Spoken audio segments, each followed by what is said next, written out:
तहे दिल से आपका शुक्रगुजार हूँ कि जनरल टॉक विद वली हमारे एक नया सब्सक्राइब करें, उसको लाइक करें, क्योंकि मैं तो नाचीज़ हूँ, मगर इंशाल्लाह मैं उम्मीद करता हूँ कि वली भाई आइंदा मुस्तकबिल में भी आपको ऐसी बर्ख लोगों से पर्सनैलिटीज़ जो हैं उनसे मुलाकात भी कराएंगे जिनसे आप ज़्यादा मुस्तफ़ीज़ भी होंगे, उनकी बातों से, उनके ज़िंदगी के तजुर्बात से।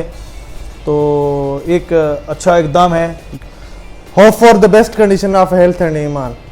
Welcome to the general talk with Wali. अस्सलाम वालेकुम व्यूअर्स, आज मैं आपको अपने program general talk with Wali में खुशामदीद कहता हूँ और काफ़ी अरसे के बाद मेरा चैनल पे ऑन एयर होना हो रहा है। उसकी वजूहत ये थी कि हमारे चैनल की थीम जो है वो है नो जर्नलिज्म नो पॉलिटिक्स, ना सियासत ना सहाफ़त। ये हमारा चैनल सियासत और सहाफ़त से हटके है।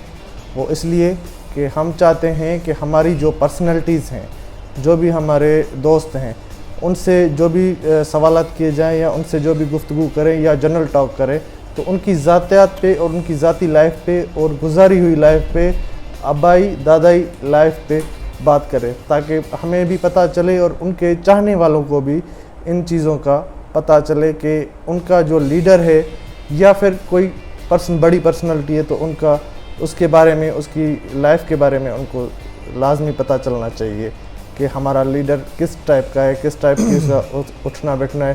क्योंकि हर इंसान में ये चीज़, हर जो वर्कर होता है उसमें ये चीज़ नहीं होती कि अपने लीडर से पूछ सके कि सर आप क्या खाते हैं, क्या पीते, समथिंग कुछ भी। लेकिन मैं बार बार ये कहता चाहूँगा कि मेरे चैनल को सब्सक्राइब करें और लाइक करें और ज़्यादा से ज़्यादा शेयर करें। अभी कोविड का माहौल है तो मैं ज़्यादा कहूँगा सब लोगों से कि भाई अभी वैक्सीनेशन चल रही हैं, तो जनरल टॉक विथ वली के थ्रू जहाँ जहाँ तक मेरी आवाज़ जा रही है मैं सबको ये कहूँगा कि वैक्सीनेशन की तरफ आएँ और वैक्सीनेशन ज़रूर करवाएं, अपने आप को बचाएं, अपने प्यारों को बचाएं, पाकिस्तान को बचाएं। तो आज मैं अपने प्रोग्राम में, जैसे मैंने पहले भी आपसे प्रॉमिस किया हुआ है कि मैं जब भी लाता हूँ कोई बेस्ट पर्सनालिटी लाता हूँ, आज भी हमारे साथ कोई बेस्ट पर्सनालिटी हमारे साथ है। जैसे कि मैं उस पर्सनालिटी का ऑलरेडी उनके बारे में पहली वीडियो में बता चुका हूँ। वो पाकिस्तान पीपल्स पार्टी के सिंध के और मरकज़ी रहनुमा हैं और पाकिस्तान पीपल्स पार्टी से उनका बेसिक ताल्लुक़ है और ख़ानदानी एक ज़मींदार हैं। तो आज हमारे साथ जो मेहमान ख़ास जनरल टॉक विथ वली में बैठे हैं वो हैं, जो मैंने आपको पहले बताया था कि वो पाकिस्तान पीपल्स पार्टी की टिकट पे जो है यहाँ पे टाउन कमेटी के चेयरमैन भी रह चुके हैं और उनके वालिद साहब जो अली नवाज़ उन्नड़ साहब हैं वो जो हैं वो MPA भी रह चुके हैं और इनके सरदार जाम तमाची उन्नड़ साहब वो उनके कज़न हैं। तो अब हम चलेंगे अपने मेहमान की तरफ कि उनके साथ करें हम जनरल टॉक और उनसे पूछे उनकी लाइफ के बारे में और कुछ चुलबुले सवालात। तो मैं जाना चाहूँगा अपने मेहमान ख़ास की तरफ और मेहमान ख़ास का नाम लेना ज़रूर चाहूँगा। आज हमारे साथ जनरल टॉक विथ वली में मौजूद हैं मोहतरम जनाब काजी अहमद तालका की बेहतरीन शख्सियत, शहीद बेनज़ीराबाद की बेहतरीन शख्सियत, हर दिल अजीज़ शख्सियत, मोहतरम जनाब जाम आफ्ताब अली उन्नड़ साहब। मैं वेलकम करता हूं जाम आफ्ताब अली उन्नड़ साहब को अपने प्रोग्राम में। अस्सलाम वालेकुम सर। वालेकुम अस्सलाम सर, मैं आपको जनरल टॉक विथ वली में तहे दिल से वेलकम करता हूं और आपकी बड़ी बड़ी मेहरबानी और बहुत बहुत आपका शुक्रिया कि आपने अपने कीमती टाइम में से टाइम निकाल के मुझे और मेरे प्रोग्राम को और व्यूअर्स को टाइम दिया। Thank you very much. मेरा ख्याल है मैं सबसे पहले तो आपसे ये पूछना चाहूँगा कि आप जनरल टॉक तो देखते होंगे? बिल्कुल देखते रहते हैं। आपके जनरल टॉक विद वली में आपकी काफ़ी जो आपने पर्सनैलिटीज़ शेयर, जो उनके इंटरव्यूज़, उनकी पर्सनल लाइफ पे जो चीज़ें आपने दिखाई हैं, दे वर रियली इंटरेस्टेड और हकीकत पे मबनी एक वो आपका एक थीम है। हाँ। जो पॉलिटिकल भी नहीं है और इट्स ओनली पर्सनल लाइफ के बेस पे है। तो बड़ी खुशी होती है जब उन लोगों के मैं इंटरव्यूज़ देखता हूँ और अपनी वो बातें शेयर करते हैं आपके साथ, आपके चैनल के साथ। तो बड़ा एंजॉय भी किया है और शुक्रिया मैं आपका करना चाहता हूँ कि आज जनरल टॉक विद वली में आपने आज मुझे मदऊ किया है या बुलाया पार्टिसिपेट करने का मौका मिला, आपकी बड़ी मेहरबानी। नवाजिश, मैं आपका अगेन शुक्रगुजार हूँ कि आपने टाइम दिया, क्योंकि मेरी एक कोशिश होती है, मैंने जैसे कि आपने कहा कि हमारा थीम यही है कि नो जर्नलिज्म नो पॉलिटिक्स, ना सियासत ना सहाफ़त। सियासी सवाल सहाफ़त वो अपनी ज़िंदगी के हवाले से तो भाई बंदा कोई भी MNA रह चुका है, कोई MP रह चुका है, कोई टाउन कमेटी चेयरमैन, तो कोई मिनिस्टर रह चुका है, वो अपने बारे में बता सकता है। लेकिन मेरा थीम ये नहीं है कि भाई सियासी सवालात करें या सियासत पे बहस करें, इस चीज़ों में नहीं है। वो तो रोज़मर्रा के बेसिस पे होती रहती हैं, फेसबुक पे, प्रिंट मीडिया पे, जनरल एक वो इशू है। तो जब जिसका नाम ही नो जर्नलिज्म नो पॉलिटिक्स है तो तो उसका वो कोई, तो मैं आपसे इजाज़त चाहूँगा कि अपने सवालात की तरफ जाना बड़ी बिल्कुल बड़ी मेहरबानी। तो जाम साहब, मेरा पहला सवाल यही है कि मैं स्टार्टिंग जो करता हूँ, मेरा पहला सवाल ये है कि आपका बचपन यानी कि चाइल्डहुड आपका वो कैसा था? बचपन में काफ़ी बच्चे जो होते हैं नॉटी होते हैं, काफ़ी जो है पढ़ाकू होते हैं, काफ़ी जो है बिल्कुल सिंपल सादा होते हैं, आपका बचपन कैसा था? बिस्मिल्लाहिर्रहमानिर्रहीम। एक बड़ा दिलचस्प सवाल है। बचपन के बारे में अगर किसी से भी आप सवाल करें तो वो परेशान हो जाता है कि मैं अपने बचपन की कौन सी बात आपको बताऊं या शेयर करूं। तो बचपन मेरा बेसिकली अल्हम्दुलिल्लाह बड़ा प्यारा गुज़रा है, अपने वालिदैन के साथ, अपने बहन भाइयों के साथ, और ख़ुसूसी तौर जो मेरी प्राइमरी एजुकेशन रही है बचपन में, वो मेरे लोकल दोस्त हैं, मेरे गांव के लोग हैं, उनके साथ रही है। तो आज भी उनके साथ वही अटैचमेंट मेरी है जो मेरे क्लास मेट्स से उस ज़माने में प्राइमरी स्कूल्स में हम साथ खेला करते थे, और वालिद साहब के बागात होते थे, फिर कोई ना कोई फ्रूट, अल्लाह का शुक्र है हर महीने में कोई ना कोई नई वैरायटी आती थी। सही। तो वो फिर हम वो ज़ाहिर ज़मींदारी जो हमारी है, वो जो बागात होते हैं वो हमारे ठेके पे जाते हैं, वो मिडिल पर्सन जो मिडिल मैन होता है वो उसको डील करता है। तो हम जाके फिर वो चीज़ें तोड़ते थे, और वहाँ से कभी डांट भी पड़ती थी। तो वो फ्रूट तोड़ने में, खाने में, लोगों को दोस्तों को लेके जाने में वहाँ पे वो बड़ा मज़ा आता था, उसको बड़ा एंजॉय किया। सही। और जाम साहब, आपने जो है बेसिक तालीम यहीं काजी अहमद से? जी बिल्कुल, मेरी बेसिक जो प्राइमरी मैंने पहले किया कि जो तालीम मेरी है वो बेसिकली मेरे यहाँ के काजी अहमद की है, क्योंकि मेरे वालिद साहब ने यहाँ पे काफ़ी इंस्टीट्यूट्स माशाल्लाह खोले, जहाँ से लोग पढ़ के अल्हम्दुलिल्लाह आज काजी अहमद के जो काफ़ी डॉक्टर्स हैं, इंजीनियर्स हैं, अफवाज पाकिस्तान में बड़े बड़े ओहदों पे फाइज हैं, जो 50s में इंस्टीट्यूट मेरे वालिद ने कायम किए, उनमें से वो मुस्तफ़ीज़ हुए। बड़े अच्छे उस्ताद होते थे, जनाब HM ख्वाजा साहब नवाबशाह में जो थे, उनका बड़ा इंटरेस्ट, दोस्ती रही वालिद साहब के साथ ज़बरदस्त। और वालिद साहब का जो विज़न था वो यही था कि मैं अपने इलाके के लोगों के लिए स्कूल, उनकी एजुकेशन बेहतर बनाऊँ, क्योंकि एजुकेशन जो है उसके अलावा आप का मुस्तक़बिल जो है वो बुनियाद है, बेसिक है। तो शुरू की मेरी एजुकेशन यहीं की रही है। अच्छा। उसके बाद फिर मैं कराची भी गया हूँ पढ़ने के लिए। सही। और लाहौर जाने का मुझे मौका मिला।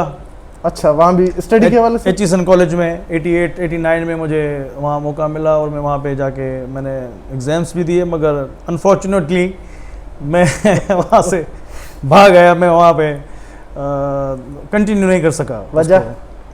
बस वो यहाँ से तो बड़ी एक्साइटमेंट थी कि मैं वहाँ पे जाऊँगा, क्योंकि मैं पहले भी घूम फिर के आया था। HESN कॉलेज का आज बड़ा ज़बरदस्त माहौल था, उसने बड़ा अट्रैक्ट किया मुझे। सही। मगर वो उस वक्त उम्र मेरी छोटी थी। सही। तो जब मैं वापस आया एग्ज़ाम देने के बाद, तो मुझे बुलाया गया लेटर भेज के कि भाई आप आएँ और रिज़ल्ट अपना लें, और आप आके जो भी क्लास एलिजिबल हैं वो आप ज्वाइन करें। तो बड़े अच्छे दोस्त थे बाबा के वहाँ पे, हमारे गुलाम सरवर खिच्ची साहब, उन्होंने बड़ा हेल्प आउट किया। मगर जब मैं वापस आया तो फिर जाने का दिल नहीं किया। अच्छा। फिर मैंने कंटिन्यू किया कराची में। सही। उसके बाद मेरी जो एजुकेशन रही है वो नवाबशाह में रही है। अच्छा, नवाबशाह में।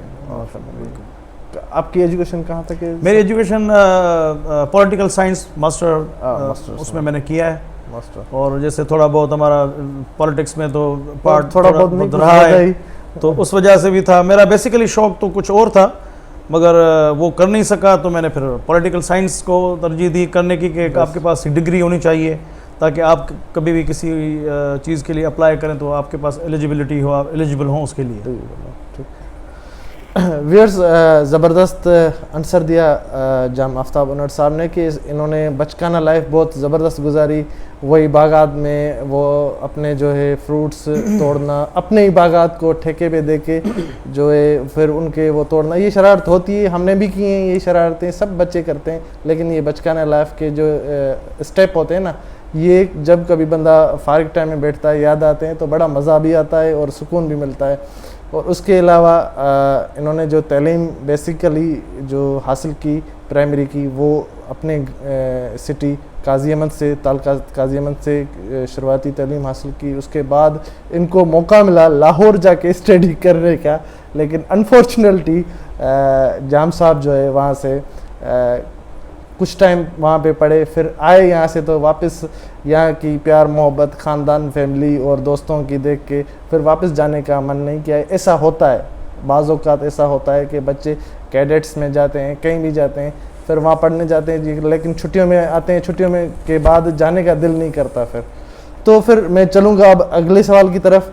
ज़्यादा टाइम नहीं लूँगा आप लोगों का, व्यूअर्स का, तो मैं चढ़ूँगा अगले सवाल की तरफ। जाम साहब, ज़िंदगी में जो है हैप्पीएस्ट मोमेंट भी आते हैं और डिफ़िकल्ट मोमेंट भी आते हैं। आपकी लाइफ में भी आए होंगे, हर इंसान पे आते हैं, एक बड़े से बड़े लीडर पे भी, एक छोटे से छोटे आम आदमी में भी, जो गधा गाड़ी चलाता है उस पर भी आते हैं।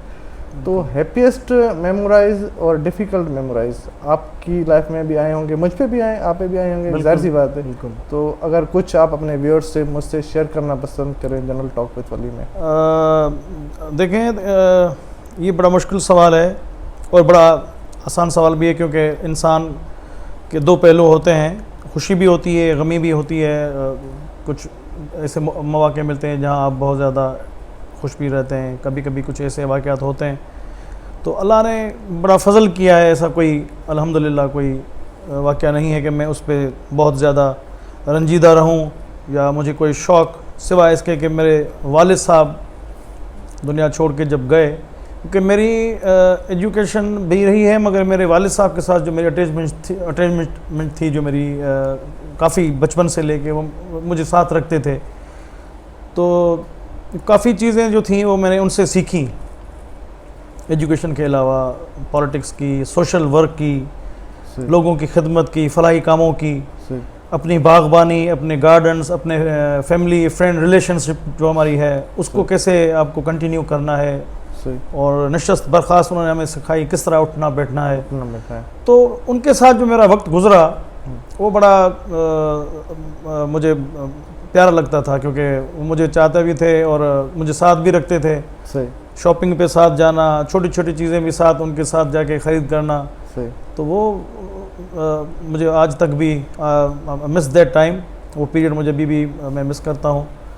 और ज़ाहिर है फिर कुछ ऐसे मौके आते हैं, इंसान है जहाँ इंसान का जो है वो इंसान वैसे ही बेबस है, तो उनके जाने के बाद उनकी कमी जो ज़्यादा हम करना चाहते थे उनके साथ और टाइम स्पेंड करना चाहते थे, जब हम मैच्योर हो गए और अपने सारी ज़िम्मेदारी संभालने लगे, कारोबार देखने लगे, तो फिर हमारा टाइम था कि उनकी ज़्यादा खिदमत की जाए।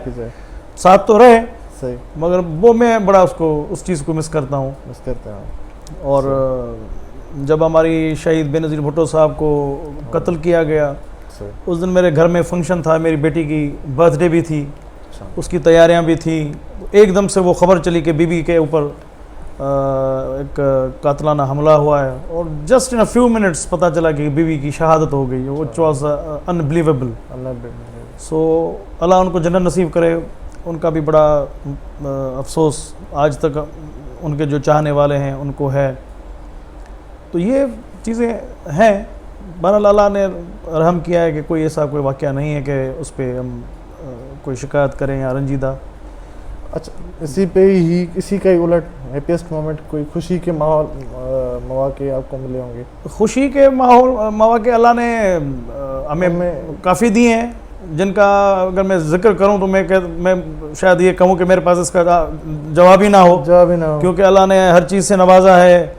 और फिर हैप्पी मोमेंट ये एक बड़ी मेरे ज़िंदगी में आई कि मेरे वालिद के बाद जो काफ़ी सालों के बाद मुझे जो बेटा हुआ, पर उस पे अल्हम्दुलिल्लाह, क्योंकि वो मैं आखिरी बेटा था और मेरे बाबा का नाम भी मेरे बेटे पे फिर मुझे अल्लाह ने नसीब किया खानदानी रवायत के हिसाब से। रवायत के हिसाब से, तो ये भी अल्लाह का बड़ा करम है, एक बड़ी खुशी की बात थी मेरे लिए। सही।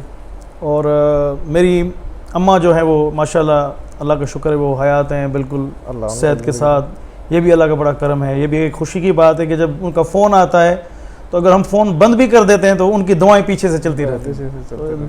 मेरे ख्याल में इससे ज़्यादा आपके लिए और कोई नेमत या खुशी की बात नहीं होगी। क्या हो सकती है कि आपके घर वाले, आपका घर एक अच्छा हो, अच्छे माहौल में हो, आपके बच्चे अच्छे माहौल में पढ़ रहे हों, आपके घर का माहौल ठीक हो, ये खुशी की बातें होती हैं। बाकी तो ज़ाहिर है दोस्तों की खुशी में भी खुशी है, हाँ, वैसे तो हर चीज़ में वो आपको अचीवमेंट होती है उसमें भी खुशी है। जी हाँ, बिल्कुल।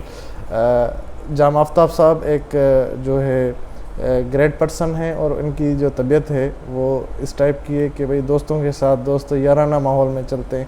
इन्होंने अपना हैप्पीएस्ट मोमेंट बताया कि बड़ा अच्छा बताया कि इनकी वालदा जो है वो हयात अल्लाह पाक उसको जो है बड़ी उम्र दे और हमारी दुआएं उनके साथ है।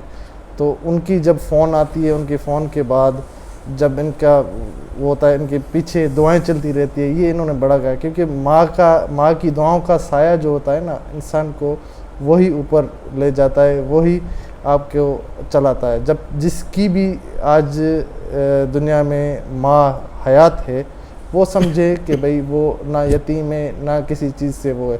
क्योंकि माँ एक ऐसी चीज़ है, आपको दुनिया में हर चीज़ मिल जाएगी लेकिन एक माँ और एक बाप दोनों नहीं मिलेंगे। तो जिन की ये चीज़ें हैं वो उनका ख्याल करें ज़्यादा से ज़्यादा। और दूसरा इन्होंने अपने वालिद साहब का बताया कि उनकी जो है डेथ पे उनको बहुत सारी तकलीफ पहुंची। ज़ाहिर सी बात है, बाप है तो उन पे होता है, लेकिन ये एक मेरे हिसाब से मैं कहूँगा कि शाही घराना है और शाही ख़ानदान है। इन्होंने सियासत में हो या ज़मींदारी में हो, लेकिन बड़ा एक नाम है इनका। नाज बाग के नाम से भी इनको पहचाना जाता है कि भी नाज बाग है। तो रईस अली नवाज़ साहब के, जाम तमाजी साहब के नाम से, शालामार सिंध के नाम से, शालामार सिंध के नाम से जो है मशहूर है, यहाँ पे जो सिंध लेवल पे मशहूर है। तो इनको इनके हिसाब से भी पहचाना जाता है। तो ये चीज़ें हैं कि अपने फैमिली में जो हैं इन्होंने वो किया, उनके हिसाब से इनको डिफ़िकल्ट भी मेमोराइज जो हैं इन्होंने अपनी बताई और हैप्पीएस्ट भी बताई। तो आप जाम साहब, आप जब फ्री लाइफ में होते हैं, जब मतलब कि आपको फ्री टाइम मिलता है, तो आपकी क्या हैबिट होती है? टाइम कैसे स्पेंड करते हैं?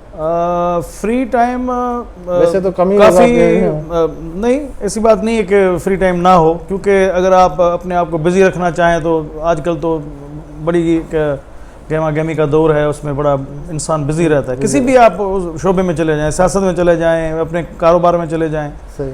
फ्री टाइम में मैं घर को भी टाइम देता हूँ, अच्छा, बच्चों को टाइम देता हूँ, और उसके बाद फिर मेरा जो फ्री टाइम होता है वो फिर मैं दोस्तों के साथ गुजारना पसंद करता हूँ ज़्यादातर। मेरी जो मतलब एक्टिविटीज़ होती हैं अपनी ज़ाती, पर्सनल, कारोबारी, सियासी, समाजी, उनके बाद जो फ्री टाइम होता है फिर उसमें भी हमारी काफ़ी जो है दोस्ती यारी में डिस्कशंस होती हैं। सारे दिन के काम जो होता है, जो रहते हैं, मशगूलियत रहती है, तो एक दूसरे से हम वो एक्सचेंज करते हैं कि आज आपकी मसरूफियत क्या रही, क्या नहीं रही। एक दूसरे को टोकते भी हैं कि तुमने कुछ नहीं किया, आज तुमने ये किया। तो वो फ्री टाइम दोस्तों के साथ मुझे ज़्यादा सोशलाइज करना मुझे पसंद है। अच्छा, जाम साहब आपकी एज क्या है? मेरी एज 44 है, 40 प्लस है। 40 अच्छा, और आप टाउन चेयरमैन जो रहे इसमें तो एक टाइम ही रहे? जी हाँ, इससे पहले मैंने स्टार्ट किया था एज ए नाज़िम,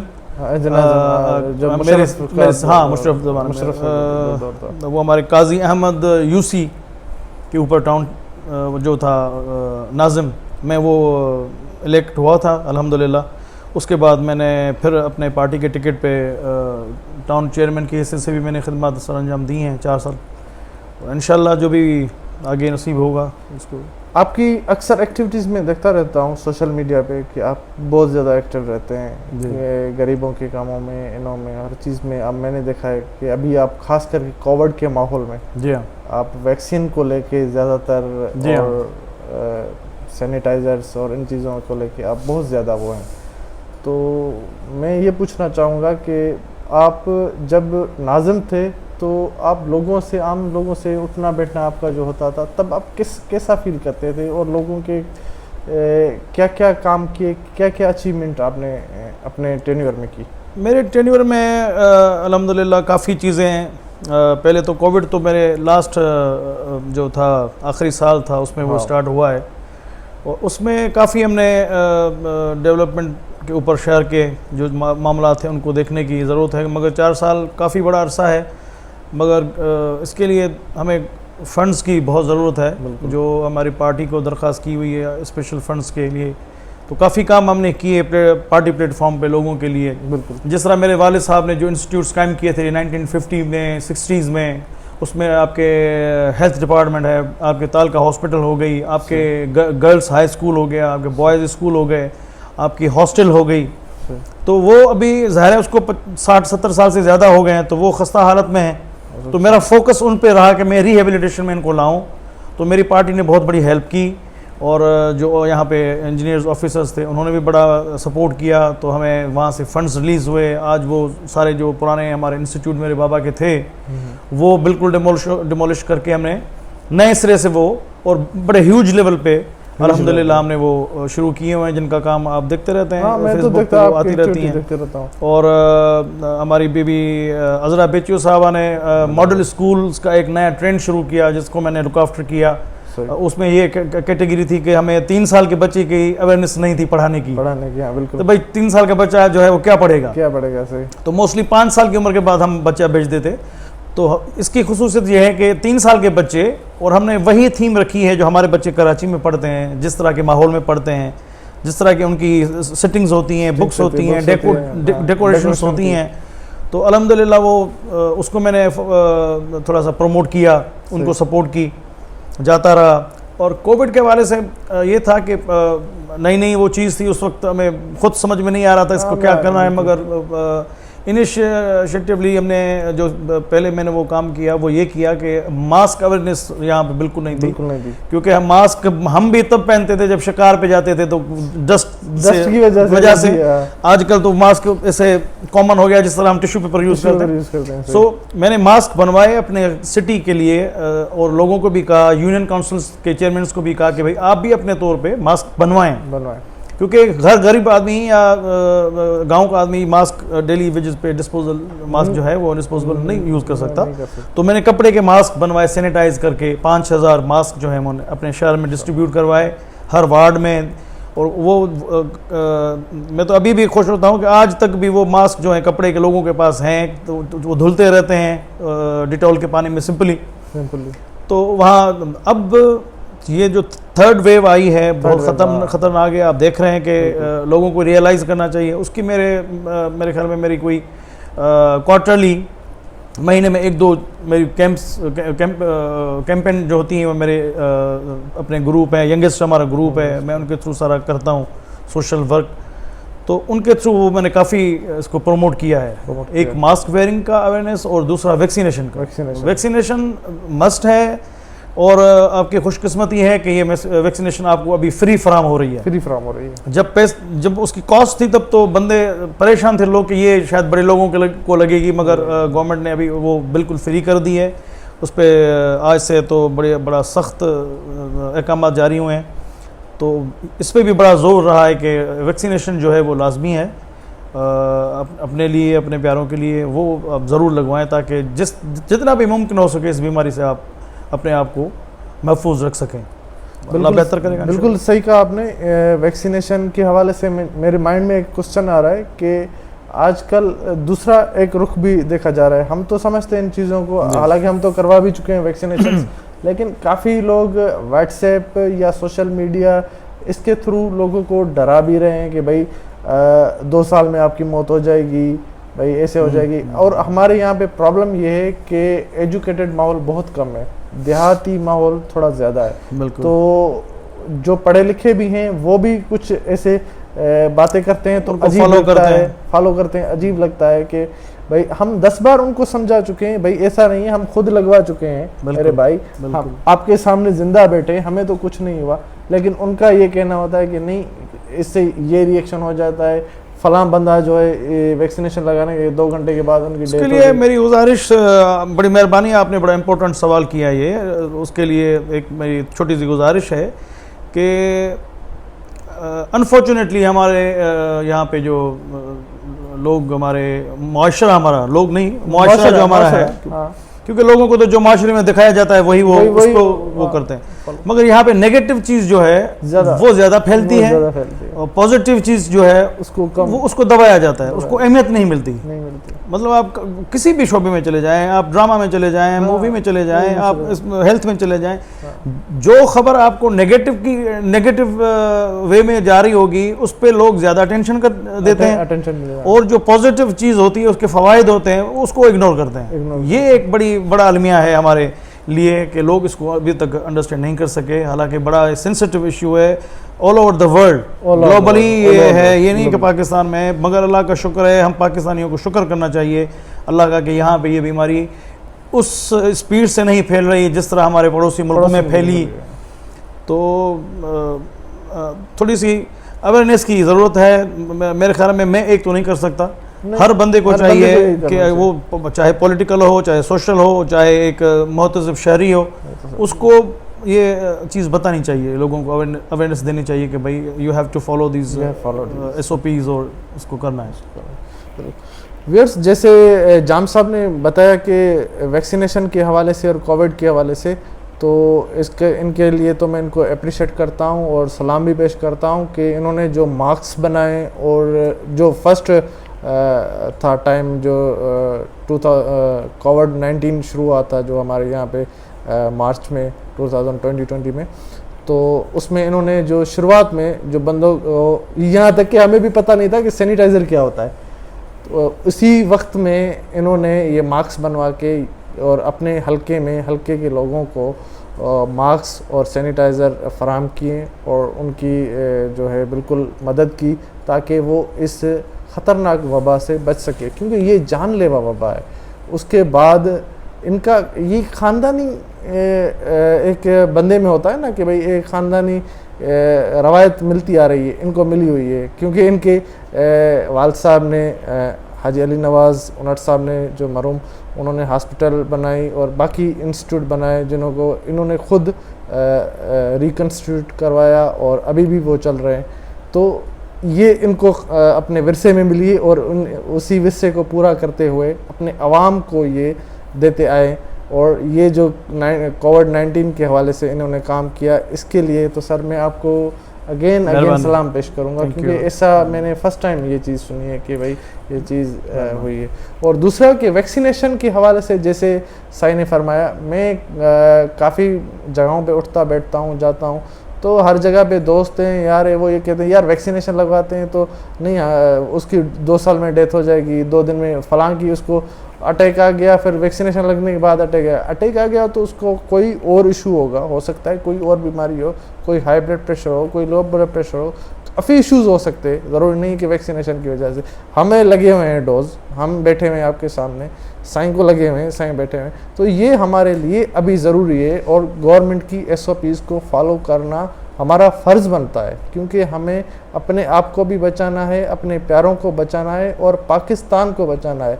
साईं की बात की तरह कि जैसे कि ये हमारा अटैक आया है, 3rd लेयर आई है, जो अटैक आया है, ये हमारे पड़ोसी मुल्क में बहुत ज़्यादा इसने असर किया, लेकिन हम मुसलमान हैं अल्हम्दुलिल्लाह और हम बावजू रहते हैं, और इसी वजह से अल्लाह पाक ने हम पे रहम किया है। वरना पड़ोसी मुल्क में जुल्म तो ये है कि एक ही वेंटिलेट पे ऐसे सर कि 2-2 3-3 लोग सड़कों पे लोग तड़पते रहे। ये तो हम पे और ख़ास करके सिंध गवर्नमेंट को अप्रिशिएट करते हैं कि 2020 में जो इन्होंने सीएम साहब ने जो कदम उठाए, जिसको रोका भी गया लेकिन वो अपनी बात से हटा नहीं और उसने कदम उठाया। बड़ा ज़बरदस्त इनिशिएटिव उन्होंने लिया। हाँ। हमारी पार्टी ने सख्त इकदाम किए, इसकी किया। मुखालफत की गई बहुत की गई कि सिंध में इतना क्यों इसको उछाला जा रहा है, मगर मैं कहता हूँ अगर उस ज़माने में भी अगर वो कंट्रोल नहीं होता तो शायद आज सिचुएशन कुछ और होती, वही सिचुएशन होती जो पड़ोसी मुल्क में, वही सिचुएशन होती। तो वैक्सीनेशंस लाजमी करवाएं। ये ऐसे समझे कि जैसे गवर्नमेंट ने अब ऐलान कर दिया है कि भाई जो वैक्सीनेशन नहीं करवाता उसकी सिम भी बंद हो जाएगी, उसका एनआईसी भी नहीं बनेगा और बिल्कुल नहीं बनेगा। और ये वैक्सीनेशन करवानी चाहिए। पहले 30+ थी, उससे पहले 60+ थी, फिर 30+, अब 18 के बाद सबको लग रही है। तो आप मेहरबानी करके वैक्सीनेशन होगा। तो जाम साहब, आपका कोई स्कूल फ्रेंड जिसका आपका बेस्ट फ्रेंड रहा हो, जिसका कोई आपको नाम याद हो, आप हमसे शेयर करना पसंद करें? स्कूल में काफ़ी मेरे दोस्त रहे हैं मुख्तलिफ सालों में। जैसे प्राइमरी स्कूल है, वहाँ पे मेरे कुछ अलग दोस्त थे। फिर जब मैं मैट्रिक के लिए गया नवाबशाह, तो वहाँ पे कुछ अलग दोस्त थे। अच्छा। तो काफ़ी मेरे दोस्त माशाल्लाह हैं जो स्कूल फ्रेंड्स आज तक भी, कोई कनाडा में है, कोई इधर है। एक हमारे मंसूर मेरा दोस्त है, वो भी कनाडा में है। अच्छा, वो कनाडा? हाँ, वो शिफ्ट हो गया वहाँ पे कई सालों से माशाल्लाह। वो भी हम HM ख्वाजा स्कूल में हम साथ पढ़ते थे। और इस तरह के काफ़ी और भी दोस्त हैं यहाँ के लोकल, जो जैसे मैंने बताया कि बचपन के काफ़ी दोस्त ऐसे हैं। तो अच्छी उनकी, चाहे उनके साथ काफ़ी अरसे बाद मुलाकात होती है, मगर हम टच में रहते हैं किसी ना किसी चैनल के थ्रू, व्हाट्सएप पे, फेसबुक पे या फ़ोन पे। काफ़ी सब दोस्तों से सोशलाइजेशन होती रहती है। मगर डेली के कुछ दोस्त ऐसे हैं जो हम आपस में कभी मिलते हैं, कभी किसी दावत में, कभी किधर। तो सोशलाइजेशन जो है उससे अगर वो आपकी एक नेचुरल हॉबी है, उसमें ये कि आपके एक सिस्टम बनता है, आप बैठते हैं तो काफ़ी बातें होती हैं, काफ़ी चीज़ें आप उनसे सुनते हैं, काफ़ी आप उनको बताते हैं। और टोक झोंक के अलावा काम की चीज़ें भी होती हैं। ये नहीं कि वो उस पर, तो बस ये सिलसिले ऐसे चलते आ रहे हैं। दोस्तों को भुलाना नहीं चाहिए। वैसे दोस्ती व्यूअर्स मिलकियत होती है। और जैसे साई ने कहा, कोई मंसूर साहब का दोस्त है, वो शिफ्ट हो गए आउट ऑफ कंट्री, और उनको सर जो है आज उन्होंने मेरे प्रोग्राम में याद किया। अगर सुन रहा है, मेरी आवाज़ सुन रहा है, तो सर की तरफ से मैं उनको सलाम करता हूँ।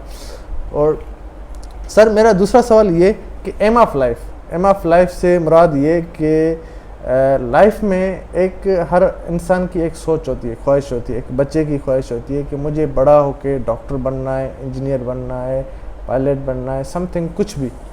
आपके जहन में कुछ ऐसा कोई ख्यालात था, या फिर जो आज हैं आप यही बनना चाहते थे? आज मैं जो कुछ भी हूँ, क्या कहते हैं कि जिस भी स्टेप पे पॉलिटिकली हो या सोशली हो, तो मैं मुतमईन हूँ अल्हम्दुलिल्लाह। क्योंकि जो मुझसे हो सकता है, जो मैं कर सकता हूँ, मैं वो शायद डिलीवर नहीं कर पा रहा, मगर मैं कोशिश करता हूँ कि मैं कर सकूँ। मगर जो आपका जो बेसिक सवाल है कि आप क्या बनना चाहते थे, हाँ, तो हाँ, वो ख्वाहिश मेरे बच्चे मुझसे पूछते हैं कि बाबा आप क्या बनना चाहते थे बचपन में? तो मैंने कहा कि मैं पढ़ाई में इतना बड़ा होशियार तो नहीं था। जो कुछ सीखा मैंने वो वालिद साहब से सीखा। काफ़ी चीज़ें जो आप पढ़ के सीखते हैं, मैंने प्रैक्टिकली सीखी हैं अल्हम्दुलिल्लाह। सोशल वर्क करना, 10 सारी चीज़ें उसमें आ जाती हैं। मगर बेसिकली मेरा जो शौक़ था बनने का, वो पायलट था। अच्छा, पायलट था? पायलट, वो पहले पायलट बनने का शौक़ था। फिर वो ये भी एक दिल में ख्वाहिश थी कि मैं शायद एयरफोर्स ज्वाइन करूं जाके। गुड। क्योंकि मेरे एक दो दोस्तों ने कोर्सेज़ किए, और फिर एक जो है वो बाहर निकल गया, ऑस्ट्रेलिया निकल गया। उसने कोर्स भी कंप्लीट किया, मगर उसने उसको कंटिन्यू नहीं किया। हालांकि वो लाइसेंस होल्डर है। एक दूसरा दोस्त था, उसने भी ये पायलट के कोर्सेज़ किए, और उसने भी अभी कुछ साल पहले बहुत लेट से किया, क्योंकि जॉब्स जब अवेलेबल होती हैं कुछ इश्यूज़ होते हैं, तो उसके बीच में उसने फिर काफ़ी PhDs भी की हैं इस्लामिक रिसर्च पे। तो he is a pilot now, he is flying अच्छा। इंटरनेशनल फ़्लाइट्स भी वो फ्लाई करता है। तो मेरा शौक़ पायलट बनने का था। पायलट बनने का, ज़बरदस्त।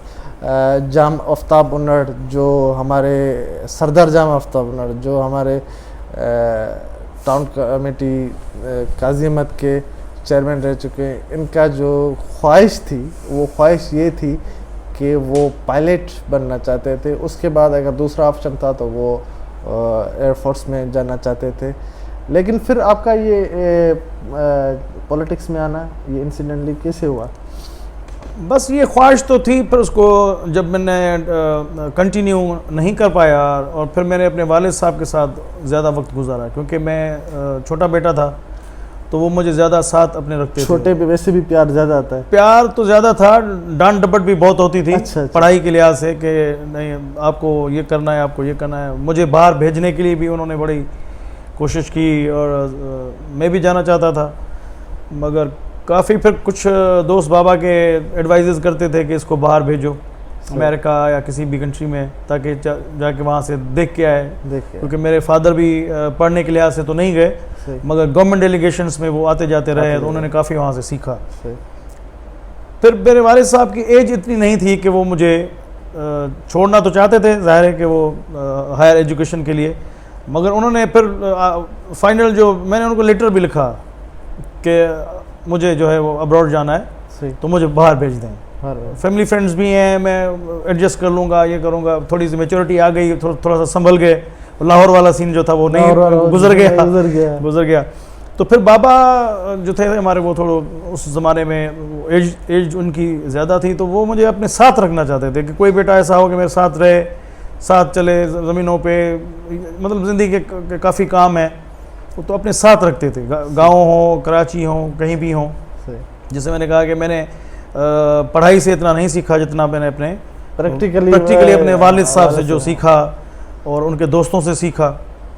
तो मैं आज जो भी हूँ या मेरे जो भी एफर्ट्स थोड़े बहुत हैं, तो उनका सारा क्रेडिट जो मैं बार बार कहता हूँ लोगों को, वो मेरे वालिद भी यही सिखाते थे कि जो मेरा क्रेडिट है वो मेरे वालिद साहब को है, कि अगर वो ये काम ना करते तो शायद मैं भी नहीं कर पाता, मेरा रुझान नहीं होता। तो वो स्पिरिट अल्हम्दुलिल्लाह थोड़ा बहुत जीन्स में डाइवर्ट होता है, तो उसको आपको यूज़ करना चाहिए। इंशाल्लाह करते रहेंगे जब तक अल्लाह ने चाहा, इंशाल्लाह। जाम साहब, इम्पॉसिबल है, लेकिन सवाल तो है कि इंसान लाइफ में कुछ लम्हात, कुछ पल मिस कर जाता है, ज़िंदगी के कुछ लम्हात, कुछ पल मिस कर जाता है। अगर आपको फिर से ज़िंदगी में जीने का मौका मिले, ये तो पॉसिबल नहीं है, लेकिन एक सवाल है, तो कौन सा पल, कौन सा लम्हा, कौन सा दिन, कौन सा टाइम जो अगेन आप जीना चाहेंगे? मेरी कभी कभी सोचता हूँ इस चीज़ पे, क्योंकि वो चीज़ आपकी वापस तो आनी नहीं है। हमारे रिलीजियसली भी हमें उस पर बिलीव नहीं होना चाहिए। सही। मगर जो ख्वाहिश होती है कि कोई चीज़ ऐसी हो जो वापस आए, तो मैं उसको रिपीट कर दूँ। जैसे मैंने बोला कि 2-4 ख्वाहिशें मेरी थी, कुछ बनने की या कुछ करने की। मैं तो वही चाहूँगा कि शायद मुझे वो मिल जाए तो मैं उसको फॉलो करूँ। आप फिर से पायलट बने और उड़ान भरे। वो काफ़ी दफ़ा ख्वाब में अच्छा आता था कि मैं जहाज़ जो है वो मैं फ्लाई कर रहा हूँ। हाँ बिल्कुल। तो ये शौक़ है जो बंदा फिर से रिपीट करना चाहेगा। सही। जाम साहब जो है वो अपना जो पहले बता चुके हैं कि वो वही उसी को कंटिन्यू करना चाहते हैं। अगर इसको मौका मिले तो वो फिर से पायलट बनने का ख्वाहिश रखते हैं कि मैं पायलट बनूं और अपने जहाज़ की उड़ान भरूं। तो अभी आपकी वैसे ही पॉलिटिकली उड़ान ऐसी है कि मेरा ख्याल है कि आप तो बहुत कंट्रीज़ में घूम के भी आए होंगे और इनमें सफ़र भी किया होगा जहाज़ों में, लेकिन खुद नहीं उड़ाया होगा। खुद नहीं उड़ाया होगा, ये ख्वाहिश आपकी रह गई है। तो व्यूअर्स, जैसे कि हम बीच में चलते हैं कि चुलबुले सवाल तो हमारे मेहमान से, तो बाकी सवाल तो रहते हैं, लेकिन चुलबुले सवाल होना ज़रूरी है ताकि व्यूअर्स को भी पता चले कि हम जाम आफ्ताब उन्नड़ साहब के साथ बैठे हैं, तो जाम आफ्ताब उन्नड़ साहब की चॉइस क्या है। तो मैं चलूँगा अब चुलबुले सवालात की तरफ। सर, आप मूवी देखना पसंद करते हैं? मेरा ख्याल है कोई आपसे पूछेगा नहीं, ये चीज़ मैं पूछ रहा हूँ आपसे। बिल्कुल सही कह रहे हैं, ऐसा सवाल कोई कभी आया नहीं है। मगर बेसिकली अगर अब ट्रूली मैं आपको बताऊं तो मूवी देखने का शौक मुझे कम है। अच्छा। क्योंकि वो टाइम कंज्यूमिंग है, 3-4 घंटे की मूवी है। हाँ, जो दिल को लग जाए कि ये मूवी मुझे देखनी है तो फिर मैं उस पर ज़रूर शौक से जाके, जब सिनेमा खुले थे तब जाके मैं देखता था।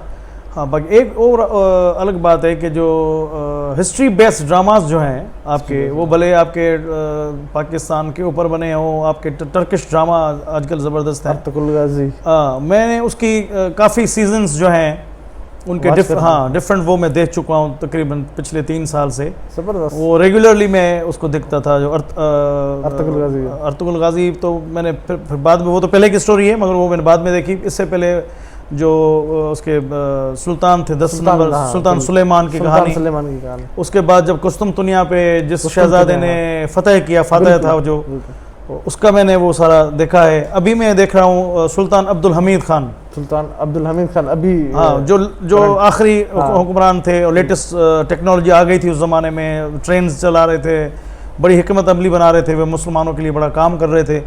उनको यहूदियों ने, और उन्होंने फिर बड़ा तंग किया ईसाइयों ने और उस ज़माने के जो लोग थे। अब तो खैर ऐसा यहूदी तो कर रहे हैं और आप देख रहे हैं कि जो जुल्म हो रहा है वो तो मुसलमानों के ऊपर, कुद्स में और कश्मीर में, फ़लस्तीन में, हर जगह पे। तो उसके ख़िलाफ़ उन्होंने जो हक़ का अलम बुलंद किया था, वो देख के फिर ईमान ताज़ा भी हो जाता है और देखने में बड़ा मज़ा आता है आपको। तो मुझे जो है वो हिस्टोरिकल जो बेस्ड जो चीज़ें हैं, भले मूवी हो या ड्रामा हो, वो मुझे पसंद है, वो मैं देखता हूँ, वो रात के टाइम पे। सही। जाम साहब जो हैं मूवीज़ कम देखते हैं, लेकिन हिस्टोरिकल जो भी चीज़ें उसमें मूवी आ जाए या ड्रामा, अभी जो है करंटली वो सुल्तान हामिद जो ड्रामा चल रहा है उसके सीजन्स देख रहे हैं, और उससे पहले अर्तुगरुल गाजी और बाकी जो पीछे जो भी थे वो देखते आ रहे हैं। जाम साहब, आप अगर मूवी देखते थे तो उनमें बॉलीवुड या को प्रेफर करते थे? हॉलीवुड नहीं, सॉरी, बॉलीवुड इंडियन मूवीज जो हमारी थी। बॉलीवुड की मैंने कहा सिलेक्टिवली जो आती हैं, सिलेक्टिवली बॉलीवुड की मूवीज़ मैंने बिल्कुल देखी हैं, मगर जो मैंने कहा कि जो फेवरेट होती है, या मेरी जो अदाकारा जो फेवरेट होती है, या कोई एक्टर फेवरेट होता है या एक्ट्रेस, तो उसको मैं रेफ़र करता हूँ फिर किसकी मूवी देखनी चाहिए। बाकी पहले जो ज़माने में मूवीज़ थी वो मैंने देखी भी, और उसके जो सॉन्ग्स थे काफ़ी, वो बड़े शौक़ से मैं सुनता आया था और सुनता भी हूँ। जो मतलब आपके 70s के ज़माने में जिसको आप कहते हैं लता रफ़ी, किशोर, इनको बड़ा सुना। गज़ल का बड़ा मुझे शौक़ रहा है सुनने का। गज़लें बहुत, मेहदी हसन साहब, ग़ुलाम अली साहब, आबदा परवीन, ये मुझे याद भी हैं और काफ़ी शौक़ से सुनता हूँ मैं बचपन से।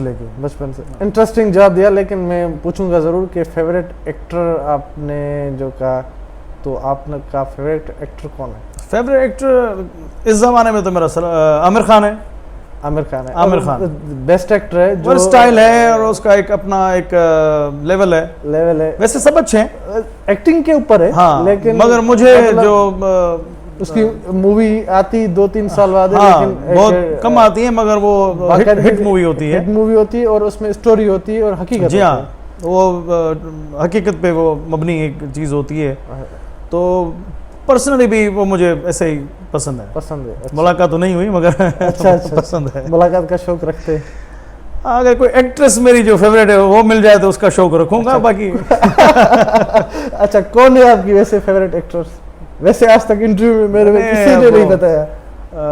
ये एक्ट्रेसेस भी मेरी जो है वो पीरियड वाइज रही हैं, तो पीरियड वाइज ही बताया। उनको तो नहीं, अब उनको छोड़ दें, वो तो काफ़ी लंबी चौड़ी लिस्ट हो जाएगी। आपके पास टाइम नहीं होगा इतना, लोगों के पास, मेरे व्यूवर्स के पास देखने का, मुझे सुनने का।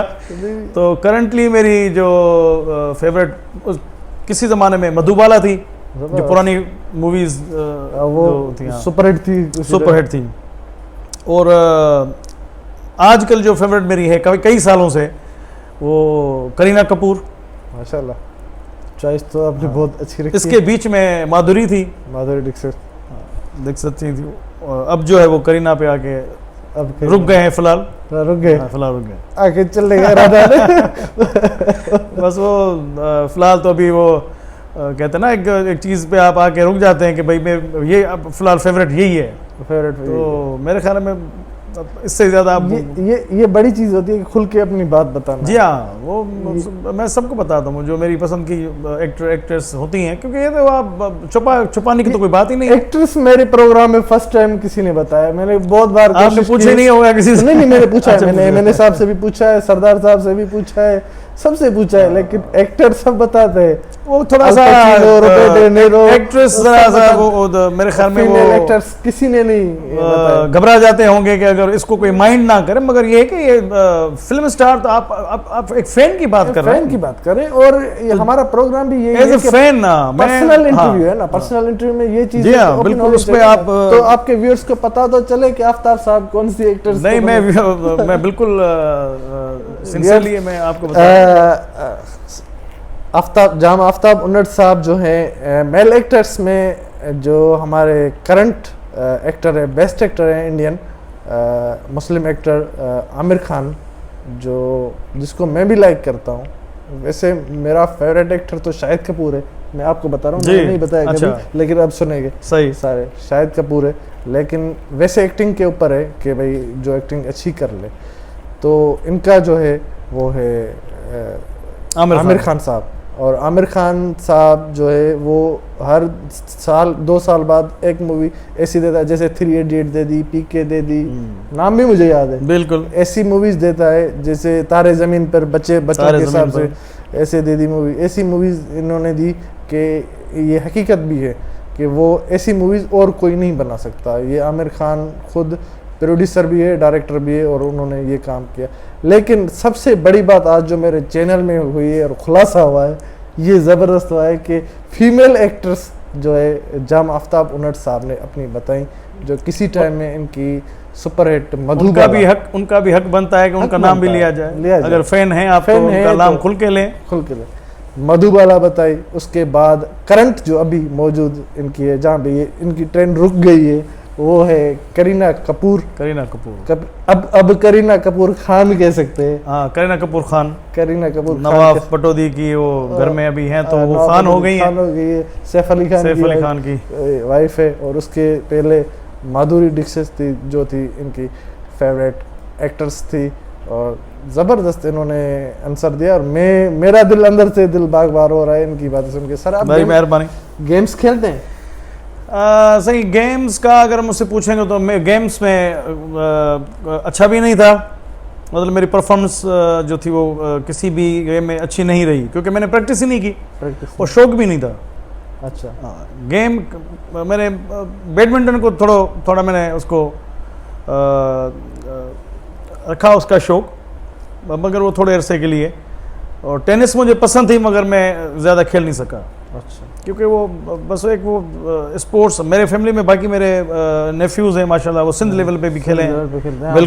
बिल्कुल खेले। आप मेरे कज़न्स हैं, फास्ट बॉलर्स भी हैं, ऑलराउंडर्स भी हैं।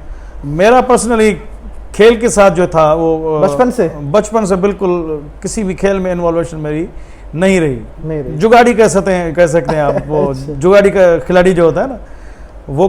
बाकी मेरा जो था वो भी स्पोर्ट्स है, उसको आप स्पोर्ट्स कह सकते हैं।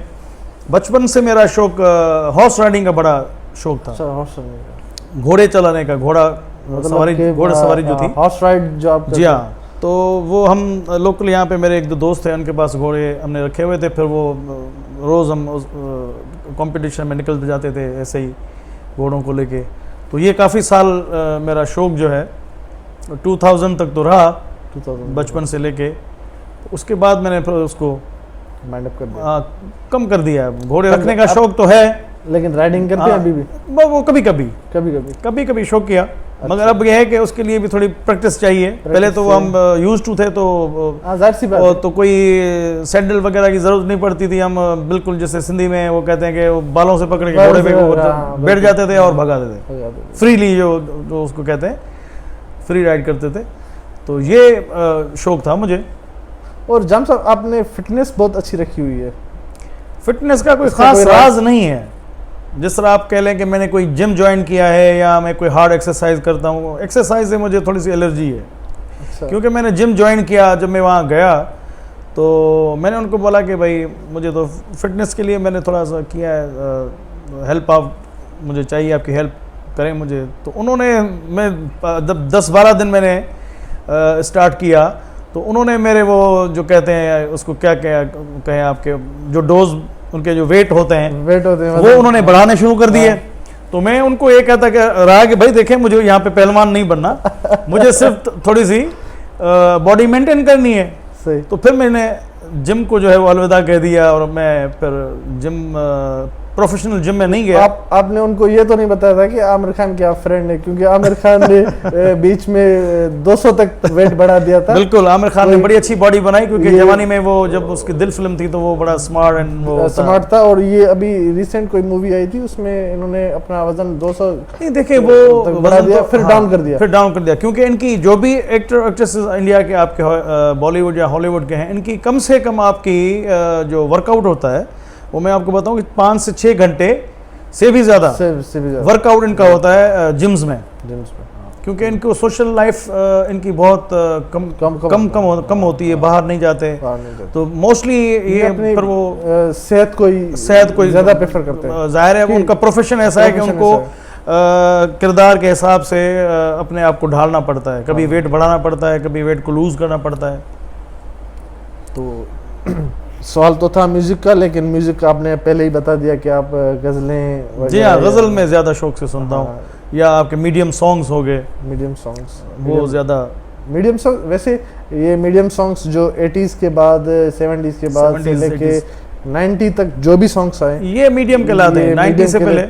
और इनको हम सदाबहार भी कह सकते हैं। सदाबहार है, वो आज भी सुनेंगे आपको मजा आएगा। क्योंकि आएगा। आजकल जो शायरी पोइट्री हो रही है वो एक तो मिक्स पोइट्री है, और पिछली पोइट्री को वो धुनें चेंज करके वो पेश कर रहे हैं, तो उसमें वो मजा नहीं। म्यूजिक ज्यादा है, और वर्डिंग्स नहीं है। वहाँ पे म्यूजिक कम था, और आपकी एक हार्ट टचिंग जो उसका जो आपकी वो वर्डिंग्स थी वो बड़ी प्यारी होती थी, मीनिंगफुल होती थी। सही।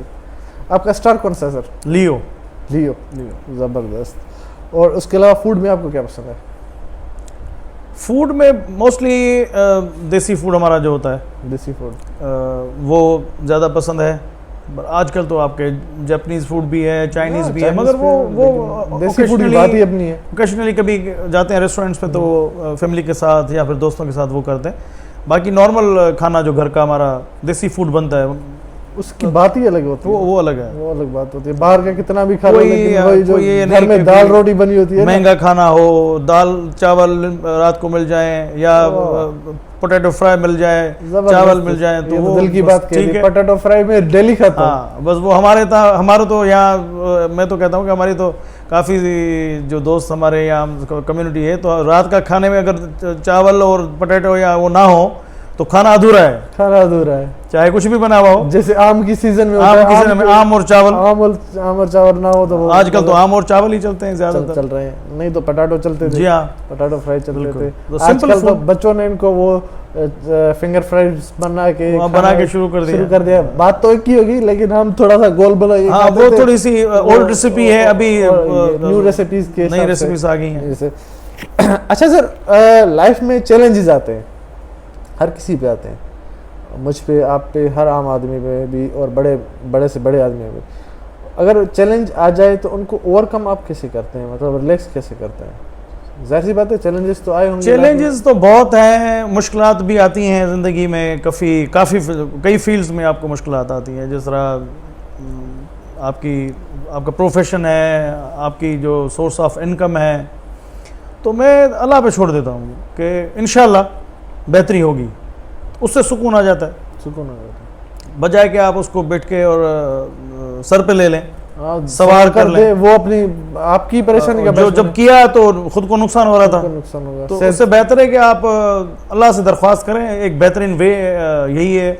मुश्किलात और टफ टाइम जो आपको आता है या चैलेंजेस आते हैं, उससे निकलने का एक वाहिद तरीका यही है। सही। और जम साहब, एक आम इंसान को परफेक्ट चीज़ यानी कि हीरो क्या बनाती है आपकी नज़र? इंसान को परफेक्ट चीज़ जो बनाती है वो उसकी सिंसियरिटी है।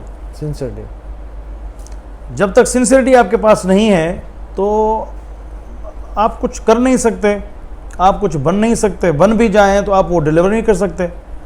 तो मेरे ख्याल में सिंसियरिटी जो है, या लगन जिसको आप कह लें, जज्बा जिसको कह लें, ये 2-3 चीज़ें ऐसी हैं जो इंसान को परफेक्ट बनाती हैं और आगे लेके चलती हैं। बिल्कुल जाम साहब का सही जवाब था कि सिंसियरिटी और सच्चाई जो है इंसान को आगे ले जाती है और हीरो भी बनाती है, परफेक्ट भी बनाती है। सच्चाई की राह पे चलना मुश्किलातें ज़रूर हैं, लेकिन लेके आपको मकसद तक जाएंगी। तो मैं अब प्रोग्राम के इख्तिताम की तरफ से जाने से पहले मैं जो है जाम साहब से कहूँगा, जाम आफ्ताब साहब से, कि पहले तो कोविड के हवाले से कोई मैसेज अपने व्यूअर्स को, अपने चाहने वालों को देना चाहें तो वो। सही, कोविड के हवाले से पहले भी हमने बात तो काफ़ी बातें की हैं, तो ज़्यादा मैं आपका टाइम नहीं लूँगा। कोविड एक बहुत मोहलिक और वबाई बीमारी है जो 3 साल से 2 साल से कमोपेश जो है वो हमारे एग्जिस्ट कर रही है, यहाँ पे काफ़ी मुल्कों से फैली है।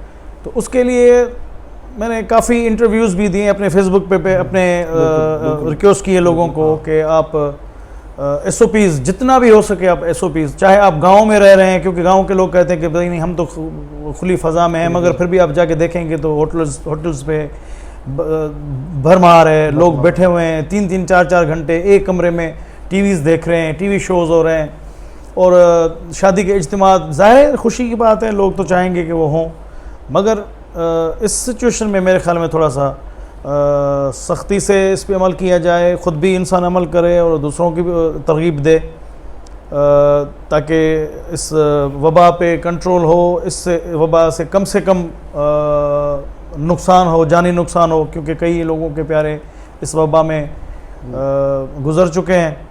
और अल्लाह का शुक्र है कि अभी उसका कुछ ना कुछ अल्लाह की तरफ से एक हम तो सोच रहे थे कि ये वैक्सीनेशन पता नहीं कब बनेगी और कितने साल लगेंगे, मगर ये एक मुसीबत है जो इंशाअल्लाह इतना ज़्यादा नहीं रहेगी।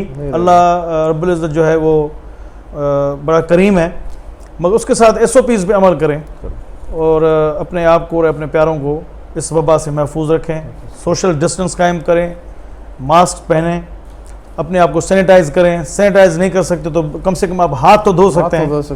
तो ये हमें कुछ दिनों के लिए ज़रूर करना है और करना पड़ेगा। जिस तरह हमारे अभी गवर्नमेंट ऑफ सिंध ने आज डॉक्टर अज़रा पेचू साहबा ने भी कहा कि जो बंदा या जो ऑफिसर या किसी भी डिपार्टमेंट का कोई जो होगा कोई एम्प्लॉय, उसको सैलरी नहीं दी जाएगी जब तक वो वैक्सीनेटेड नहीं होगा, उसके पास सर्टिफिकेट नहीं होगा। अनफॉर्चुनेटली यहाँ पे सर्टिफिकेट जाली भी दिए जा रहे हैं, जिसकी मैं बिल्कुल उसको कंडेम करूँगा कि खुदारा ये कौम से एक खिलवाड़ है, एक जुल्म है कि आप किसी को एक सर्टिफिकेट दे देते हैं ताकि वो सिर्फ दुनिया को दिखाए, क्योंकि ज़िंदगी तो उसकी जानी है। तो मेरा मैसेज यही है कि गवर्नमेंट की SOPs पे जितना भी हो सके उतना अमल किया। आपकी मैसेज से मुझे एक माइंड में सवाल आया कि इंतज़ामिया के हवाले से, मैं अक्सर नवाब शाह में घूमता रहता हूँ गाड़ी में या देखता हूँ, तो आप जाएंगे तो आजकल जो ये एहसास प्रोग्राम शुरू हो गया है या फिर इनकम सपोर्ट प्रोग्राम जो चल रहा है, अगर ATM मशीन जो बनी हुई है उसी में बंदा एक ही जाएगा तो एक ही ATM डाल के पैसे निकालेगा, भले आप अंदर 10 लोग बैठ जाएं लेकिन ATM तो एक ही लगेगा।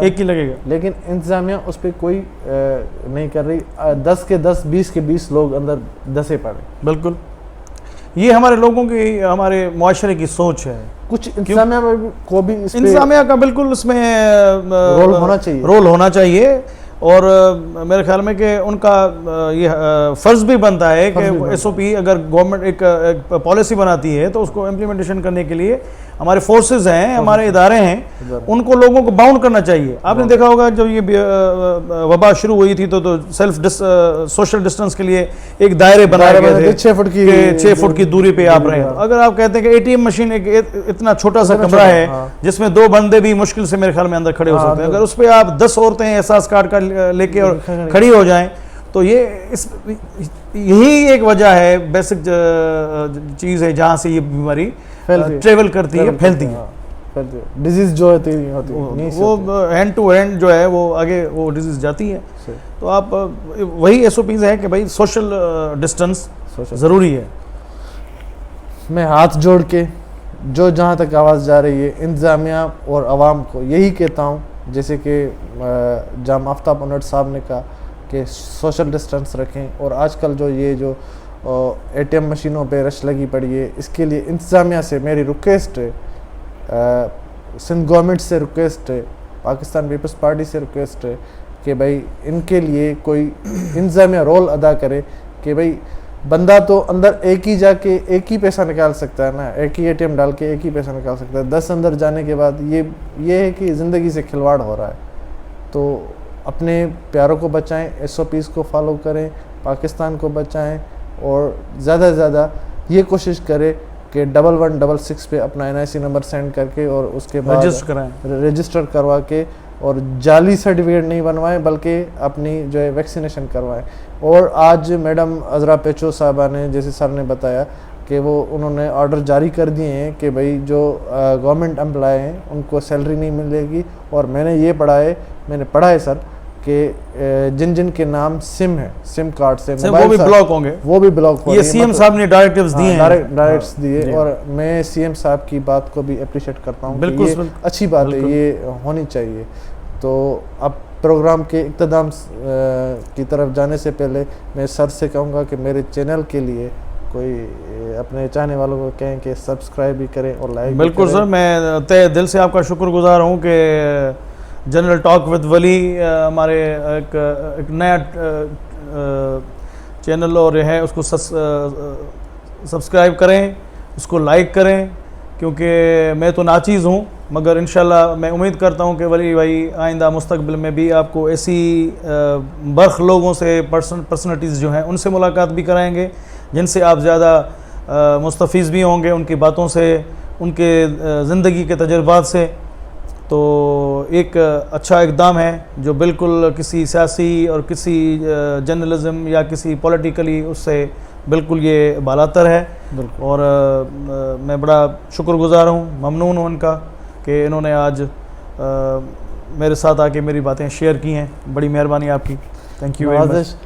मैं फिर से अगेन जाम आफ्ताब उन्नट साहब का जो एक्स टाउन कमेटी चेयरमैन रहे, उनका मैं बहुत बहुत शुक्रगुजार हूँ कि इस गर्मी के माहौल में और इस शिद्दत में और कोरोना जैसे माहौल में टाइम निकाल के मुझे और जनरल टॉक विद वली को टाइम दिया और अपने व्यूअर्स को टाइम दिया। मैं सर अगेन आपका थैंक यू, मशगूल हूँ और शुक्रिया। बड़ी मेहरबानी, बड़ी मेहरबानी।